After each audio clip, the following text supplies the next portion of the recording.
The next topic is Gibbs phase rule. Gibbs phase rule की अगर हम बात करें तो हमारा जो फेज रूल था उसकी इक्वेशन जो होती है वो क्या होती है, F is equal to C minus P plus 2। C is the component, P phase, F degree of freedom. ये जो इक्वेशन थी गिब्स की, जो गिब्स फेज रूल आया था वो इक्वेशन, उसकी डेरिवेशन हम इसमें अब स्टडी करेंगे। हम एक हेट्रोजीनियस सिस्टम कंसीडर करते हैं जिसमें नंबर ऑफ़ फेजेस हैं। जो नंबर ऑफ़ फेजेस हम मानते हैं वो मान लेते हैं P फेजेस हैं।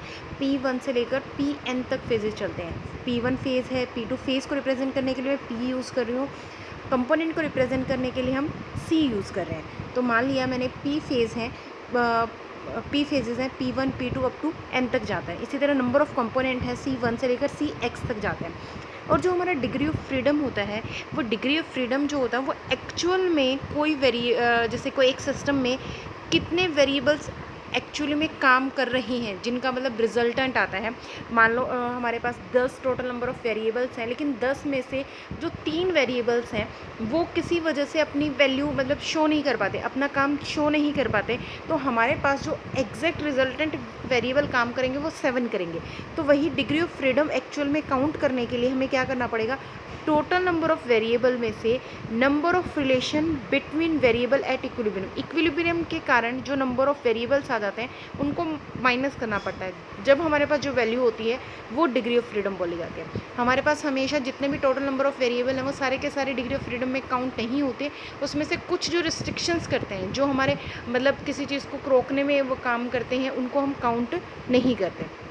तो इसमें अगर हम काउंट करें तो इसके लिए एक जनरल कंसीडरेशन की गई है। मैंने एक यहाँ पर एक सिस्टम कंसीडर कर लिया जिसमें n नंबर ऑफ़ फेजेस हैं, P1 phase, P2 phase, P3 phase, P4 phase और Pn फेज़। P1 फेज़ में x नंबर तक कंपोनेंट है। P1 फेज़ में C1 कंपोनेंट भी है, C2 कंपोनेंट भी है, C3 कंपोनेंट भी है, C4 कंपोनेंट भी है, C5 Cx भी है।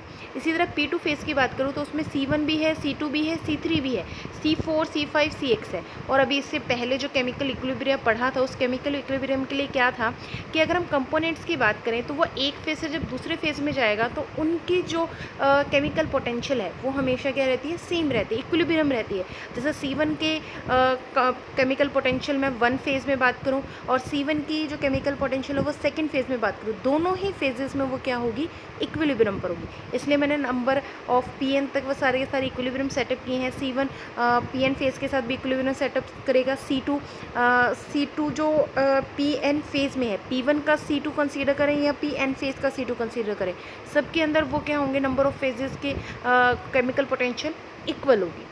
इसी तरह हमने ये सिस्टम कंसीडर कर लिया। सिस्टम कंसीडर करने के बाद अब हम टोटल वेरिएबल्स काउंट करेंगे। जो total number of variables count करना है वो हमारे हैं टेम्परेचर।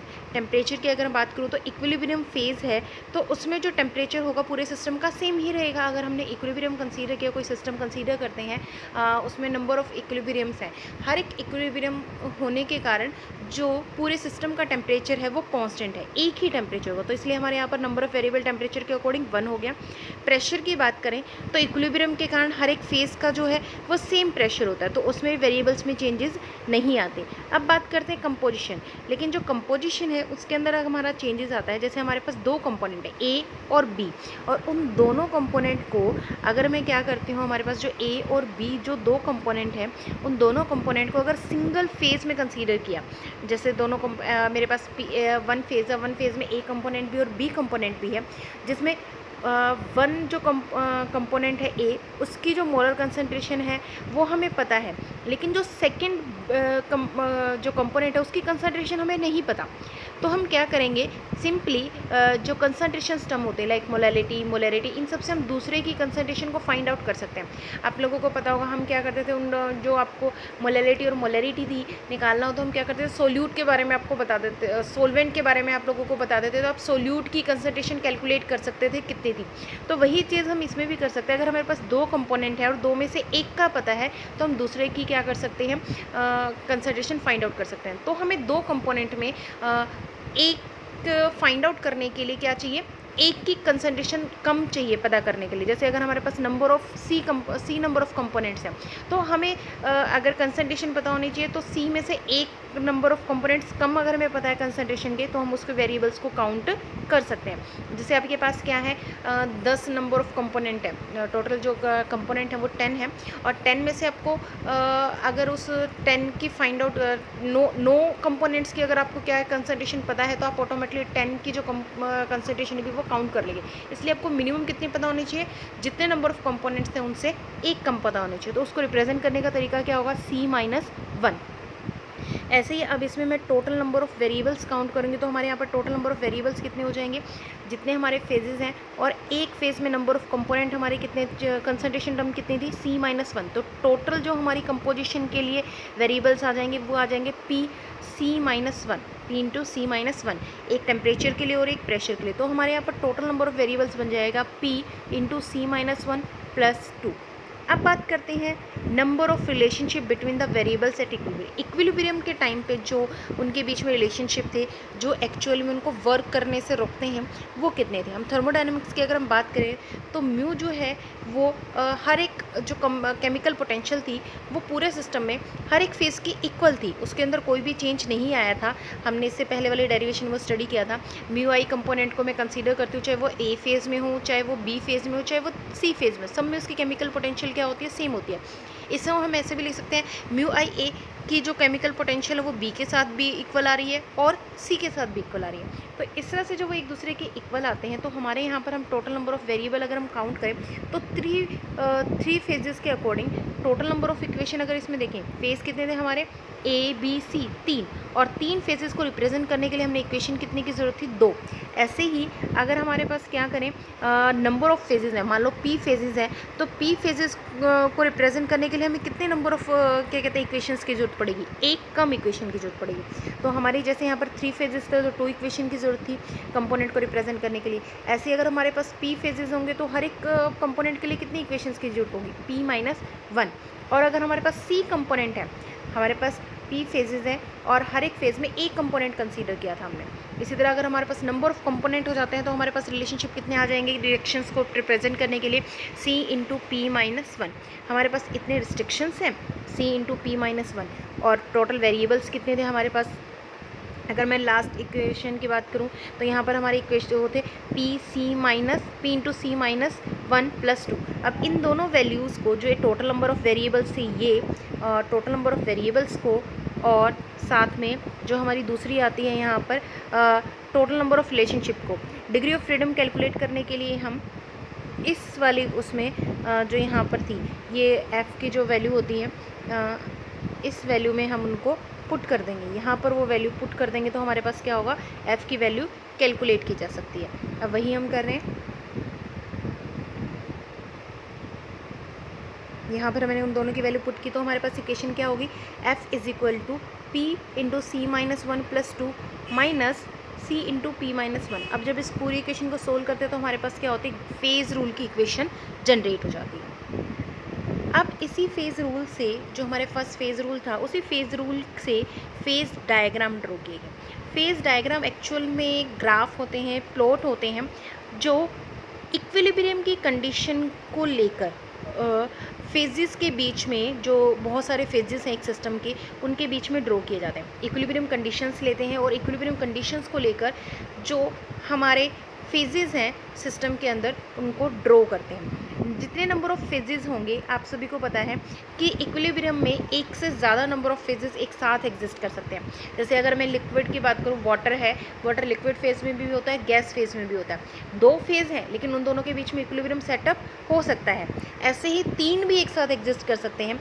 एक टाइम पे, किसी भी टाइम पे अगर हम कंसीडर करें, टेम्परेचर और प्रेशर की कंडीशन उन पे अप्लाई कर दें, या फिर टेम्परेचर एक टाइम पर अगर हम क्या करते हैं, जब हम ऐसा कंडीशन अप्लाई करते हैं, टेम्परेचर एंड प्रेशर की कंडीशन अप्लाई कर दें, या फिर टेम्परेचर और कंपोजिशन की कंडीशन अप्लाई कर देते हैं कांस्टेंट प्रेशर पर, तो हमारे पास क्या कर सकते हैं, हम उनकी वैल्यूज़ को कैलकुलेट कर सकते हैं। जब कंडीशन अप्लाई की जाती है, प्रेशर और टेम्परेचर को क्या करते हैं, एक्सपेरिमेंटली डिटरमाइन किया गया और उनके बीच में ग्राफ बनाए गए। प्रेशर टेम्परेचर के बीच में बना सकते हैं या फिर टेम्परेचर कंपोजिशन के बीच में बना सकते हैं। जब हम ये डायग्राम ड्रॉ करते हैं तो इन डायग्राम में लाइंस आती हैं, कर्व्स आते हैं, एरियाज़ आते हैं, ट्रिपल पॉइंट्स आते हैं, ये सारी चीज़ें वो कंसीडर करते हैं।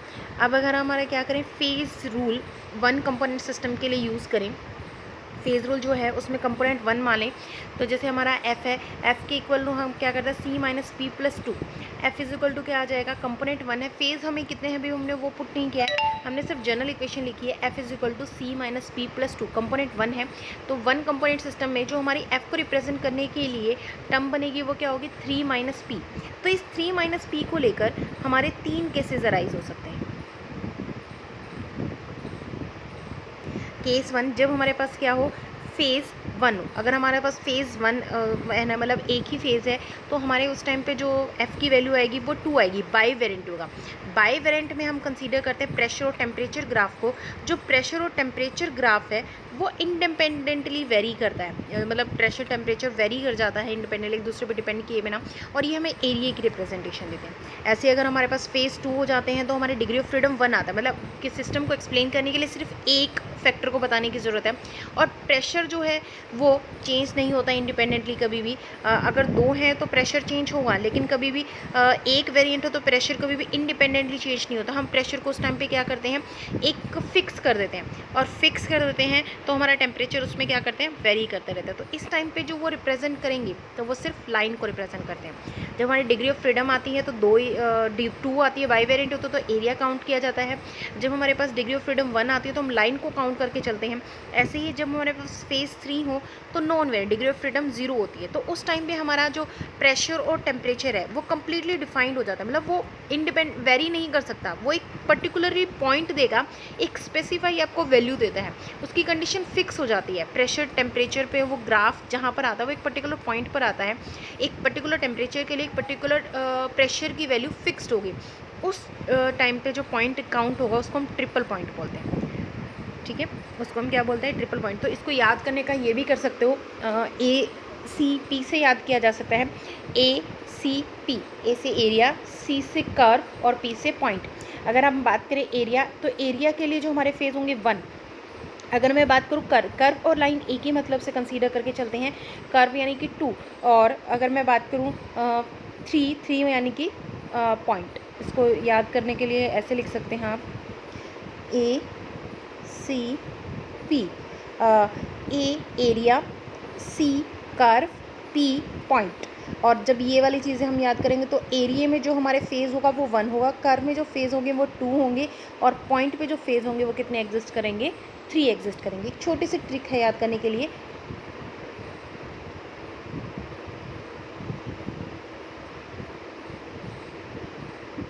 अब phase diagram of one system, one component system के लिए स्टडी करते हैं। वन कंपोनेंट सिस्टम के लिए आपके सिलेबस में दो हैं, एक वाटर सिस्टम और एक सल्फर सिस्टम। सबसे पहले हम वाटर सिस्टम के बारे में बात करें। वाटर सिस्टम में एक हमारा कॉन्स्टिट्यूएंट है, कंपोनेंट हमारा एक वन है, लेकिन जो अगर हम जो नॉन रिएक्टिव, लेकिन नंबर ऑफ फेजेस की बात करें तो हमारे तीन फेज एग्जिस्ट करते हैं, solid, liquid and gas. Solid form में आइस की फॉर्म में एग्जिस्ट करता है वाटर, लिक्विड में वाटर के तौर पे याद कंसीडर करेंगे, और गैस में वेपर्स के तौर पे कंसीडर कर सकता है। उन तीनों के बीच में इक्विलिब्रिया अगर मैं कंसीडर करूँ तो तीन इक्विलिब्रिया बनते हैं, जैसे H2O लिक्विड से गैस की फॉर्म में फर्स्ट इक्विलिब्रिया, सॉलिड से गैस की फॉर्म में सेकंड इक्विलिब्रिया, सॉलिड से लिक्विड की फॉर्म में थर्ड इक्विलिब्रिया। ये तीन इक्विलिब्रिया हमारे क्या करते हैं, एग्जिस्ट करते हैं वाटर सिस्टम में। यहाँ पर वाटर सिस्टम का ओवरऑल इक्विलिब्रियम कंसीडर करें तो solid to liquid, liquid to gas, ये हमारा इक्विलिब्रियम। फेज डायग्राम जो होता है वो थ्री कर्व कंसीडर करता है, ओ ए, ओ बी, ओ सी। जो वाटर का फेज डायग्राम है वो थ्री कर्व कंसीडर करता है, वन मेटास्टेबल कर्व कंसीडर करता है, थ्री एरियाज कंसीडर करता है, ए ओ सी, ए ओ बी, बी ओ सी, एक ट्रिपल पॉइंट और वन क्रिटिकल पॉइंट। ये टोटल हमारे क्या करता है, वो फेज डायग्राम चीज़ें कंसीडर करता है, और इन्हीं सारी चीज़ों को हमें क्या करना है, एक्सप्लेन करना है।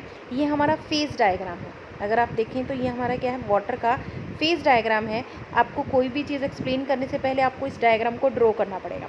इस डायग्राम में आप देखोगे यहाँ पर सारे पॉइंट्स हैं।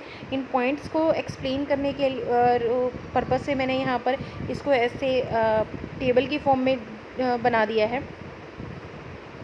अब अगर मैं बात करूँ सबसे पहले किस चीज़ की, डायग्राम सिस्टम में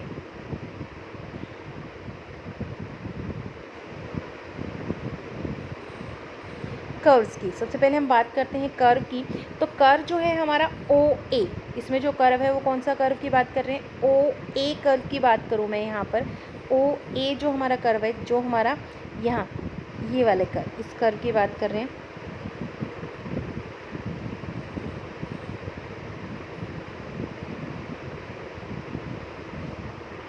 ये वाला कर्व जो ओ ए होता है,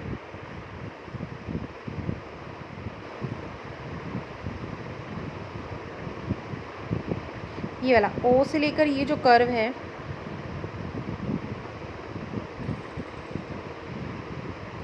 दिस कर्व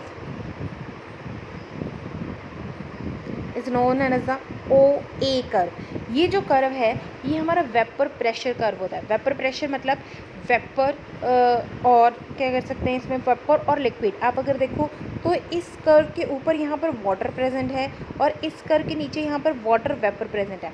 मतलब ये जो कर्व है वो लाइन शो करता है मतलब वो लाइन ऐसी लाइन शो कर रहा है जिससे टेम्परेचर और प्रेशर की कंडीशंस को अगर हम अप्लाई कर दें, यहाँ से प्रेशर की कंडीशन आ जाएंगी और यहाँ से टेम्परेचर की कंडीशन आ जाएंगी। इस लाइन के ऊपर हम वो प्रेशर और टेम्परेचर फाइंड आउट कर सकते हैं जो वाटर वेपर में कन्वर्ट होगा या वाटर वेपर वाटर में कन्वर्ट होगा। मतलब इस लाइन के ऊपर हमारा एक इक्विलिब्रियम सेटअप होता है वाटर और वाटर वेपर के बीच में। इसको अगर हम डिस्कस करने की बात करें तो यहाँ पर डिस्कस करने के लिए मैंने यहाँ लिखा हुआ है ओ एक वेपर प्रेशर कर्व है। इसमें दो फेजेस एक साथ एग्जिस्ट करते हैं, दो के बीच में जो इक्विलिब्रियम आता है वो आता है लिक्विड और वाटर वेपर्स के बीच में। H2O लिक्विड की फॉर्म में है और H2O गैस की फॉर्म में, उन दोनों के बीच में इक्विलिब्रियम आ रहा है। और डिग्री ऑफ फ्रीडम निकालने के लिए हम वैल्यू पुट करें तो कंपोनेंट 1 है, फेज़ 2 है। इस कर्व के ऊपर की बात करें तो फेज़ 2 होते हैं। मैंने ACP से बताया था कर्व के ऊपर फेजेस कितने होंगे, 2 होंगे। और अगर इक्वेशन के अकॉर्डिंग 2 पुट करें तो हमारे पास डिग्री ऑफ फ्रीडम कितनी आती है, 1। मतलब हमें उस सिस्टम को उस जगह पर उस कर्व पर एक्सप्लेन करने के लिए कम से कम एक डिग्री ऑफ फ्रीडम, एक वेरिएबल बताना बहुत ज़रूरी है। अगर हमने एक वेरिएबल नहीं बताया तो हम उस सिस्टम को एक्सप्लेन नहीं कर सकते। इस कर्व के ऊपर लिक्विड वेपर से सेपरेट हो जाता है। लिक्विड हमें अलग दिखाई देने लगता है, वेपर हमें अलग मतलब पता लग, हमें डिफ्रेंशिएट करना पॉसिबल हो जाता है कि वेपर कहाँ प्रेजेंट है और लिक्विड कहाँ प्रेजेंट है। ये जो इक्विलिब्रियम है वो डिफरेंट टेम्परेचर पे भी हो सकता है। डिफरेंट टेम्परेचर और डिफरेंट प्रेशर्स पे हम दोनों की कंडीशंस को फाइंड आउट कर सकते हैं। इस कर्व से ऊपर हमारा लिक्विड होता है और बिलो हमारा वेपर्स प्रेजेंट होते हैं। ये जो वेपर्स और लिक्विड की कंडीशंस थी, इसमें हम क्लॉसियस-क्लैपेरियन की इक्वेशन को अप्लाई करके फाइंड आउट कर सकते हैं। क्लॉसियस-क्लैपेरियन जो इक्वेशन थी वो हमारा change to pressure to temperature count होता था। Change in pressure DP represent करता है और change in temperature DT represent करता है। तो इन दोनों की जो वैल्यू होती है वो इक्वल आते हैं डेल्टा HF, एंथैल्पी के अंदर जो चेंज आया फॉर्मेशन में वो, और टेम्परेचर जो हमारी क्या कहते हैं वॉल्यूम के अंदर चेंज आता है। गैस से लिक्विड की वॉल्यूम में जो चेंज आते हैं वो कंसीडर करते हैं। अगर हमारा डेल्टा HF पॉजिटिव हो और अगर क्या हो, गैस की वॉल्यूम हमारी ज़्यादा होती है और लिक्विड की वॉल्यूम कम, तो हमारा जो स्लोप आता है वो कैसा आता है, पॉजिटिव आता है। और जो हमारा पॉजिटिव स्लोप हमारा जो ग्राफ में बना होता है वो कैसा था, पॉजिटिव स्लोप को डिनोट करा था। जो अगर हम बात करें जो ये पॉइंट है, अगर हम इसी ग्राफ की बात करते हैं, कर्व की बात करते हैं, तो ये ए पॉइंट आता है। ये जो ग्राफ है अपर पॉइंट कहाँ तक जा रहा है, ए। ये जो ए पॉइंट है क्रिटिकल पॉइंट बोला जाता है। इस क्रिटिकल पॉइंट पे जो प्रेशर है वो जो फिक्स हो जाता है और क्रिटिकल टेम्परेचर को मेंटेन करता है। 374 क्रिटिकल टेम्परेचर होता है, क्रिटिकल पॉइंट बोल जाता है क्योंकि यहाँ पर टेम्परेचर फिक्स हो जाता है, क्रिटिकल टेम्परेचर आ जाता है। नेक्स्ट की अगर मैं बात करूँ तो दूसरा जो कर्व है वो हमारा कौन सा है, OA', जिसको मेटास्टेबल कर्व बोलते हैं। मेटास्टेबल को आपको सबको पता है, मेटास्टेबल पॉइंट कौन सा होता है। मेटास्टेबल वो कंडीशन हम मानते हैं जिसके मतलब अगर हमें क्या करना हो, एक ही डायरेक्शन में सिर्फ हम क्या करते हैं एक फॉर्म से दूसरी फॉर्म में चेंज कर सकते हैं, हम उसको रिवर्स नहीं कर सकते। वो जो कंडीशन होती है उसको हम मेटास्टेबल एक कंडीशन बोलते हैं। तो यहाँ पर जो मेटास्टेबल कर्व है वो कौन सा, OA'। इस OA' कर्व की अगर मैं बात करूँ, OA' कर्व पे हमारा जो लिक्विड और गैस के बीच में ही क्या करते हैं, इक्विलिब्रियम है। और इक्विलिब्रियम होने के कारण हम डिग्री ऑफ फ्रीडम अप्लाई करें तो यहाँ पर भी यूनिवेरिएंट होगा। इस चीज़ पर वाटर को हम क्या करते हैं, सुपर कूल्ड करते हैं। लेकिन जब वाटर को हम सुपर कूल करेंगे, टेम्परेचर जब उसका कम करेंगे तो बहुत केयरफुली करा जाता है क्योंकि उसमें जो सॉलिड पार्टिकल्स होते हैं वो एलिमिनेट करने होते हैं साथ के साथ में। वाटर को कूल करना, उसको आइस में चेंज नहीं करना, ये सिर्फ एक ही डायरेक्शन में हो सकता है। हम इसको अपोजिट डायरेक्शन से किसी और मेथड से नहीं कर सकते। ये बहुत ही अनस्टेबल कंडीशन होती है, इसको हम रिवर्ट्स कर देंगे तो स्टेबल जो सिस्टम है हमारा वो क्या करेगा, क्रिस्टल की फॉर्म में आ जाएगा, आइस की फॉर्म में आ जाएगा। इसको हम सुपर कूल्ड कर्व भी बोलते हैं। नेक्स्ट जो हमारा कर्व है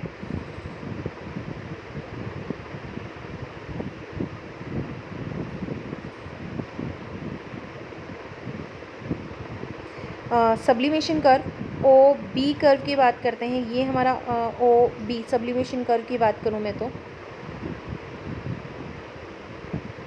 ये हमारा सब्लिमेशन कर्व है। नेक्स्ट कर्व सब्लिमेशन कर्व में आपको पता है सब्लिमेशन जो वो प्रोसेस होता है सॉलिड को एकदम से क्या करता है, गैस में जब चेंज किया जाता है उस प्रोसेस को हम सब्लिमेशन बोलते हैं।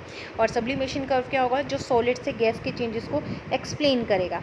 हमारा सब्लिमेशन कर्व की अगर मैं बात करूँ तो इसमें भी डिग्री ऑफ फ्रीडम 2 फेज़ होने के कारण यूनिवेरिएंट आता है। इसमें सॉलिड और वेपर एक दूसरे से सेपरेट होते हैं। इक्विलिब्रियम इस कर्व के ऊपर हम बात करें तो इसमें इक्विलिब्रियम जो होता है वो डिफरेंट टेम्परेचर पे शो होता है सॉलिड और गैस के बीच में। इसके कर्व से अबव आइस प्रेजेंट होती है और बिलो वेपर्स प्रेजेंट होते हैं। और यही अगर हम क्लॉसियस-क्लैपेरॉन इक्वेशन इसमें अप्लाई करें तो हमारी डेल्टा एच एफ भी पॉजिटिव होगी। डेल्टा एच एफ पॉजिटिव आने का मतलब क्योंकि इसमें से हीट क्या कर रही है, जो हमारा टेम्परेचर हमारा लो आ रहा है तो इसका मतलब हीट क्या हो रही है, उसमें से बाहर निकल रही है, पॉजिटिव आ रही है। ऐसे ही अगर मैं गैस की वॉल्यूम की बात करूँ तो वो भी पॉजिटिव है और सॉलिड की जो वॉल्यूम होती है वो कम होती है, तो हमारी यहाँ पर वो वैल्यू भी कैसी आएगी, पॉजिटिव आएगी। तो जो चेंज होगा ओवरऑल dp/dt वो पॉजिटिव आएगा और पॉजिटिव स्लोप हमारा ऐसे ही शो होगा। नेक्स्ट अगर मैं बात करूँ, नेक्स्ट जो कर्व है हमारा वो ओ सी मेल्टिंग कर्व है। ओ सी मेल्टिंग कर्व जिसमें सॉलिड से लिक्विड के अंदर चेंज आते हैं और वो हमारा यूनिवेरिएंट है।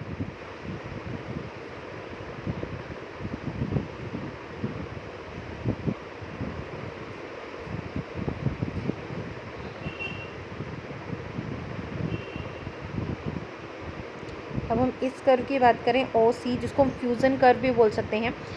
इसमें भी हमारी फ्यूज़न कर्व में अगर हम बात करें तो इस कर्व के ऊपर की बात करती हूँ तो वाटर आता है और बिलो की बात करती हूँ तो आइस आता है। ये जो कर्व है ये इक्विलिब्रियम सेटअप होता है आइस और वाटर के बीच में, सॉलिड और लिक्विड के बीच में ये एक इक्विलिब्रियम को सेटअप करता है।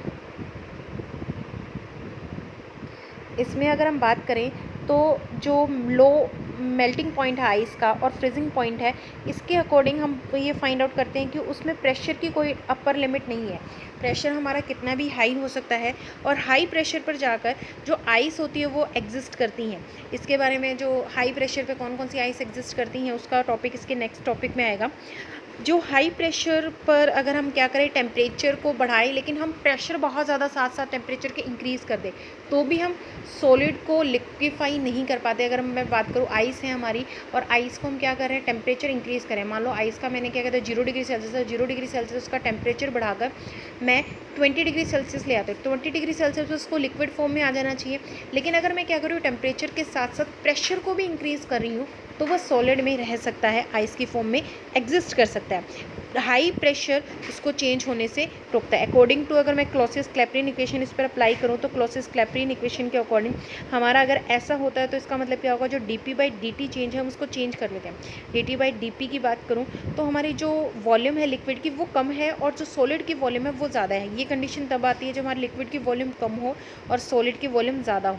तो जब हमारा ये स्लोप आएगा तो वो नेगेटिव आ जाएगा और HF पॉजिटिव। तो ये जो हमारा स्लोप आएगा वो नेगेटिव आएगा। नेगेटिव स्लोप होने के कारण जो इसमें आइस का मेल्टिंग पॉइंट है वो डिक्रीज़ करता है प्रेशर इंक्रीज़ करने के साथ। जैसे जैसे आप प्रेशर इंक्रीज़ करोगे तो आइस का मेल्टिंग पॉइंट जो है वो डिक्रीज़ कर जाएगा।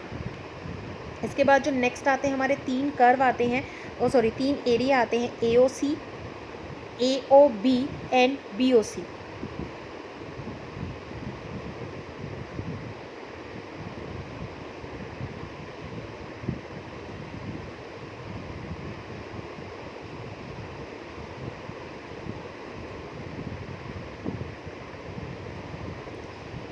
एक हमारा एरिया है AOC, इस एरिया में हमारा वाटर एग्जिस्ट करता है। एक हमारा एरिया है BOC, इस एरिया में हमारी आइस एग्जिस्ट करती है। एक हमारा एरिया है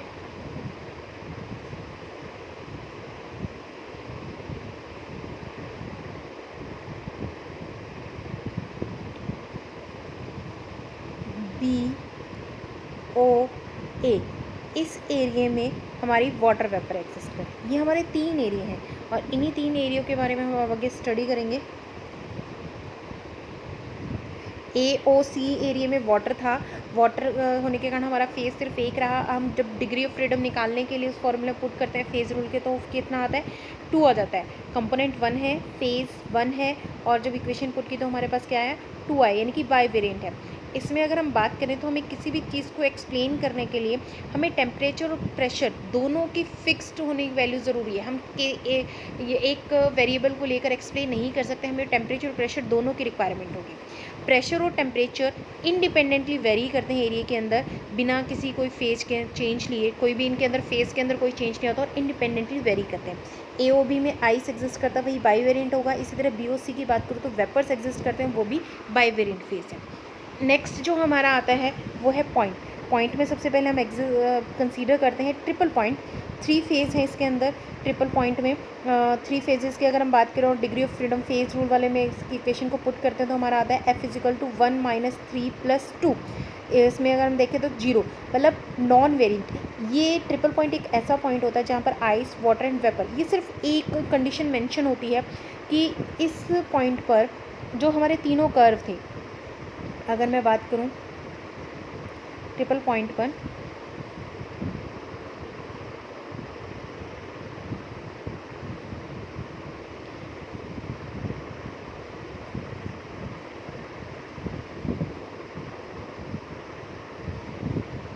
ये हमारा ट्रिपल पॉइंट है ओ। इस ट्रिपल पॉइंट की बात करूं तो इस ट्रिपल पॉइंट पर ये देखो तीनों कर्व मीट कर रहे हैं। OA, ये OA कर्व मीट कर रहा है यहाँ पर, ये OC कर्व मीट कर रहा है, और यहाँ से OB, ये तीनों कर्व आकर इस पॉइंट पर मीट करते हैं।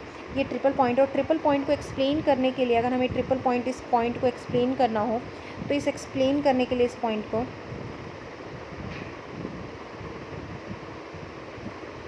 ये जो ट्रिपल पॉइंट है, इस ट्रिपल पॉइंट को एक्सप्लेन करने के लिए यहाँ पर अगर मैं इसके कंसीडर करूँ तो एक पर्टिकुलर प्रेशर है और इसके कंसीडर लेकर चाहती हूँ तो एक पर्टिकुलर टेम्परेचर है। हमारा यहाँ पर टेम्परेचर और प्रेशर फिक्स है, तो इसका मतलब अगर जहाँ पर आपकी 3 फेज़ एक साथ एग्जिस्ट करते हैं, सॉलिड, लिक्विड और गैस, तो उसका पर्टिकुलर टेम्परेचर और प्रेशर फिक्स होगा। आपको कुछ भी वेरिएबल वहाँ बताने की ज़रूरत नहीं है। जब आपको ये बोला जाता है ट्रिपल पॉइंट है तो आप ऑटोमेटिकली समझ जाओगे प्रेशर होगा 4.58 mm और टेम्परेचर होगा 0.0098 डिग्री सेल्सियस। ये एक नॉर्मल है, इसको हम चेंज नहीं कर सकते, ये कंडीशन फिक्स्ड है ट्रिपल पॉइंट के लिए। अब बात करते हैं क्रिटिकल पॉइंट ए की। यहाँ पर हमारा फेज़ एक ही एग्जिस्ट करता है। जब हम बात करते हैं क्रिटिकल पॉइंट की तो F= क्या होता है 1 माइनस, जब इसमें डिग्री ऑफ फ्रीडम वाले फॉर्मूले में पुट करेंगे 1 - 1 + 2 = 2, यानी कि हमारा जो आता है बाई वेरिएंट। यहाँ पर हमें बताने के लिए 2 वेरिएबल्स की ज़रूरत है। 2 वेरिएबल कौन से? ट्रिपल पॉइंट में आपको वेरिएबल्स बताने की ज़रूरत नहीं है, आप ऑटोमेटिकली वो फिक्स्ड हैं, आपको याद हो जाए। मतलब कोई भी अगर आपको ट्रिपल पॉइंट बोलता है तो वहाँ पर आपको बताएगा नहीं कि ये चीज़ें प्रेजेंट थी, वो अंडरस्टूड सी बात है कि वहाँ पर जो होना चाहिए 4.58 mm प्रेशर होना चाहिए और 0.0098 डिग्री सेल्सियस प्रेशर होना चाहिए, टेम्परेचर होना चाहिए। लेकिन जब हम क्रिटिकल पॉइंट की बात करते हैं तो क्रिटिकल पॉइंट पे हमें वहाँ पर टेम्परेचर बताना पड़ता है कि 374 डिग्री सेल्सियस टेम्परेचर था और प्रेशर कितना था 218 एटमॉस्फेरिक। ये लिक्विड और फेज़ जो होता है वो इंडिविजुअल, मतलब वहाँ पर लिक्विड और वेपर फेज़ दोनों प्रेजेंट होते हैं, लेकिन हम उसको डिफ्रेंशिएट नहीं कर सकते कि कौन सा है, और इसी को हम क्या बोलते हैं क्रिटिकल ट्रिपल पॉइंट। अब इस जो कर्व था यहाँ पर ट्रिपल पॉइंट वगैरह मैंने सारा एक्सप्लेन कर दिया है जो इसके अंदर थे। अब इसी कर्व पर मैंने क्या किया, प्रेशर की जो चेंजेस, जो कंसीडरेशन आई, जो प्रेशर के अकॉर्डिंग चेंजेस हम कंसीडर कर सकते हैं उनके बारे में बात करें तो मैंने एक क्या किया, प्रेशर को कांस्टेंट कर दिया। प्रेशर ये देखो, अगर हम बात करें तो हम क्या कर रहे हैं, इस चीज़ पर प्रेशर को कांस्टेंट कर रहे हैं और प्रेशर को कांस्टेंट करके एक लाइन ड्रॉ की जिसमें हमारा एक A पॉइंट आता है, एक B पॉइंट आता है, एक C पॉइंट आता है, एक D पॉइंट आता है। जो हमारा A पॉइंट है हम ये मानते हैं कि यहाँ से वो चेंज होना स्टार्ट कर रहा है। जो B पॉइंट है, B पॉइंट हमारा कौन से कर्व पर आता है, O, जो ये वाला कर्व था हमारा OC, इस कर्व पर आता है। जो सी पॉइंट आता है वो ओ ए कर्व पर आता है, और डी हमारा जो होता है वो वाटर वेपर वाले एरिया में आता है। तो इसी एक लाइन को मैं क्या कर रही हूँ, एक्सप्लेन कर रही हूँ। यहाँ पर यही एक जो लाइन है वो कांस्टेंट प्रेशर पर टेम्परेचर के चेंज को एक्सप्लेन करता है। अगर मैं बात करूँ एट पॉइंट ए की, तो ए पॉइंट पे आइस का क्या टेम्परेचर जो होता है वो लोअर देन 0 डिग्री सेल्सियस से कम होता है। और जैसे जैसे हम सिस्टम को हीट करते हैं और पाथ के क्या करते हैं, ABCD पाथ के अलोंग मूव करते हैं, तो हमारा प्रेशर हमने क्या किया, 1 एटमॉस्फेरिक कांस्टेंट कर दिया, और टेम्परेचर को हमने क्या किया, बढ़ाते गए। और जहाँ तब तक बढ़ाया तब तक क्या किया, पॉइंट बी तक वो नहीं पहुँच गया, उस टाइम तक हमारी क्या रहेगी, वो उस एरिया में आइस ही एग्जिस्ट करेगी। जब हम पॉइंट बी पर आते हैं तो आइस क्या करती है, कर्व के जो पॉइंट बी था वो कर्व के ऊपर आ रहा था, पॉइंट बी पर क्या हो जाएगा, आइस स्टार्ट कर देगी मेल्ट होना, और दो फेस एक साथ एग्जिस्ट करेंगे, आइस और वाटर, और दो साथ में एग्जिस्ट करते वक्त हम डिग्री ऑफ फ्रीडम कैलकुलेट करेंगे तो हमारी वहाँ पर क्या आ जाएगी, यूनिवेरिएंट। यहाँ पर जैसे ही हम क्या करेंगे, उस कर्व पॉइंट से मूव करेंगे बी से, जैसे ही हम क्या करेंगे, सी की तरफ मूव करना स्टार्ट करेंगे, बी पॉइंट से मूव कर जाएंगे नेक्स्ट एरिया में, तो हमारी जितनी भी आइस थी वो ऑटोमेटिकली सारी क्या करेगी, लिक्विड में कन्वर्ट कर जाएगी। मतलब मैं इस पॉइंट की बात कर रही हूँ। जैसे मैं यहाँ पर इस बी पॉइंट से जैसे ही मैं क्या करती हूँ, बी पॉइंट से मूव करके सी की तरफ आगे आती हूँ, तो ये एरिया जिसमें वाटर था वो सारा का सारा एरिया दिखता है, और इसका मतलब सिर्फ यहाँ पर फेस कितना होगा, 1 होगा। फिर हम क्या करते हैं, बी से मूव करके सी पॉइंट पर आते हैं, मतलब जो अलोंग जो कर्व BC लाइन थी, हीट करते रहते हैं, और सारे के सारा क्या करते हैं, टेम्परेचर राइज अप होता रहता है, हमारा प्रेशर कांस्टेंट है लेकिन टेम्परेचर बढ़ता रहता है, और सिंगल फेज में एग्जिस्ट करता है। यहाँ पर एक फेज में होने के कारण हमारा जो सिस्टम होता है वो बाई वेरिएंट हो जाता है। जब हम सी पॉइंट पर आते हैं तो यहाँ पर सी पॉइंट पर फिर से हमारे 2 फेज आते हैं। ये जो कर्व है ये हमारा वेपर प्रेशर कर्व होता है इस पॉइंट पर, और वेपर प्रेशर कर्व होने के कारण यहाँ पर 2 फेज एग्जिस्ट करता है, वाटर के और वेपर के। जैसे ही इस पॉइंट से, इस कर्व से हम क्या करेंगे, साइड की तरफ मूव करेंगे, अगर हम क्या करते हैं, राइट साइड की तरफ मूव करते हैं तो सारा का सारा वेपर फेज आता है, और जैसे ही हम क्या करते हैं, लेफ्ट साइड की तरफ मूव करते हैं तो सारा का सारा हमारा लिक्विड फॉर्म में आ जाता है। तो इस फेज़ के अकॉर्डिंग हम ये कंसीडर कर लेते हैं कि टेम्परेचर फिक्स, अगर हम प्रेशर फिक्स कर देते हैं टेम्परेचर के चेंज को काउंट कर सकते हैं। इसी तरह आप एक टेम्परेचर फिक्स करके प्रेशर के चेंज को भी काउंट कर सकते हैं। और जैसे जैसे हम क्या करेंगे, हीट करते रहेंगे और मूव करते रहेंगे अप टू डी तक, टेम्परेचर राइज अप करता रहेगा, तो एक ही फेज़ आएगा और वो बाईवेरिएंट हो जाएगा, लेकिन फेज़ एक ही रहेगा, उसके अंदर कोई भी चेंज नहीं आएगा। ये हमने कंसीडर कब किया था, चेंज ऑफ टेम्परेचर पढ़ा था जब हमने प्रेशर को कांस्टेंट कर दिया था। अब हम बात करते हैं फेज़ डायग्राम की।